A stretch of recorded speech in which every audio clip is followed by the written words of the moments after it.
The dream grouping. To those who attempt the impossible. In Malandre's temple, Lauren stood in the beautiful musical shell that would amplify every sound, while Tina's portrait was just to the side with many people gathered around. All the tables were filled with food, so many sat down to eat. Daryl and Siri were out by the door, looking for new listeners to greet. Kedra was standing away in the shadows, longing for Lauren to sing. She hadn't yet heard him since they were children, but to her he meant everything. He first began slowly playing his lute with incredible beauty and skill, then started singing with a marvelous voice that touched everyone's soul with deep chill. He sang the first song he had written for Tina back when he was a child, yet the wondrous emotion and range of his voice made everyone's spirit go wild. He sang of her smile and sweet gentle ways, of her lovely and sparkling blue eyes, of her awesome courage and fabulous will that finally led to the fire god's demise. All of the listeners formed a bright image of the wondrous girl she had been. The ones who were eating began having visions of her life they had never seen. Lauren went on to sing greater songs, yet always with her as the theme. Between them the crowd who were still awake cheered him on beyond every star's dream. Kedra's whole face was covered with tears. She never had felt such emotion. She could not imagine his love for Tina, even greater than her own devotion. Soon everyone at the tables were sleeping. Then in minutes all others had eaten.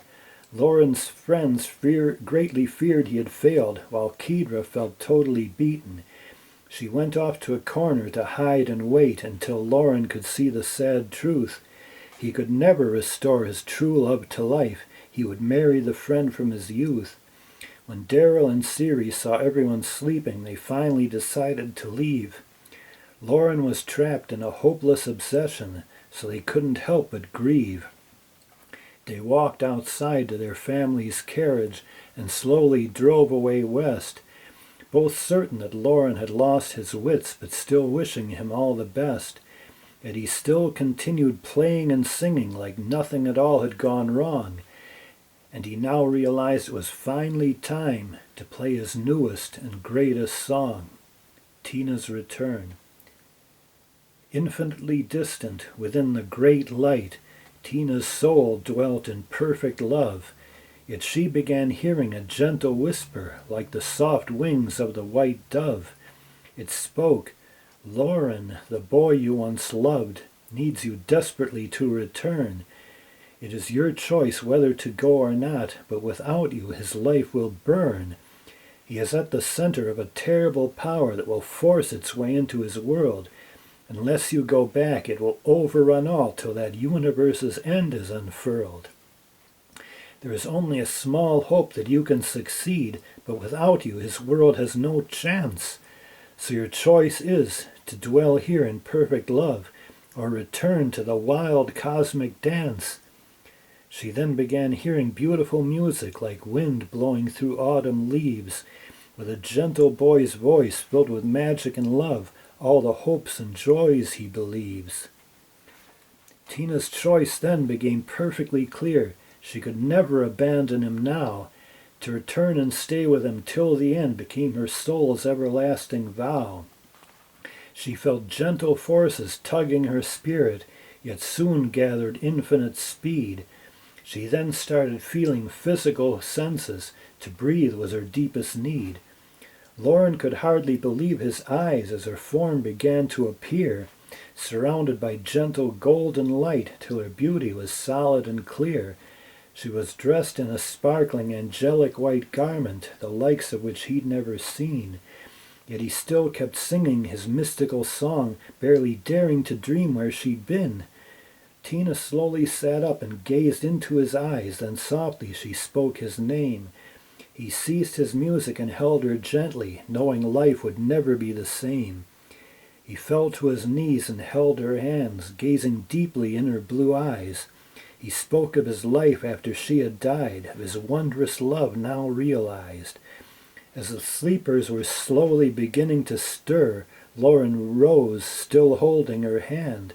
He said, "Fly with me to the Temple of Dreams. It's the time flowers bloom in the land." Tina could not help but love him deeply as he carried her out of the room, then walked outside where Fluffy was waiting to fly them away in the gloom. Darkness descends. Kedra was hiding behind a pew. She could barely believe what she'd seen. She knew that Lauren was lost to her now and couldn't imagine the fool she had been. She staggered her way out the temple's back door to where Puffy waited nearby. As she mounted the flying white unicorn, all she could do was cry. Puffy could tell she was terribly sad and hugged her with both of her wings, then flew away gently toward Dorsha Reach, where they both hoped for happier things. But unknown to them, in the temple's great hall, the sleepers were starting to rise. Dwelling beyond their deepest dreams, the Nahual cut through like a scythe. It could not possess their vision of Tina, for she did not fit its designs. So it grasped upon the ghastly image they all had seen many times, the time monster from a nursery rhyme, who stole souls to lock in a box. It lived to scare and catch everyone. Its name was Chilly Killy Clocks.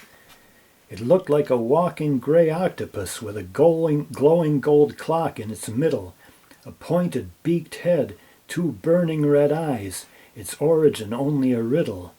This dark form began to slowly take shape at the center of the temple's great hall, while all of Luceria's unthinkable power poured into it once and for all.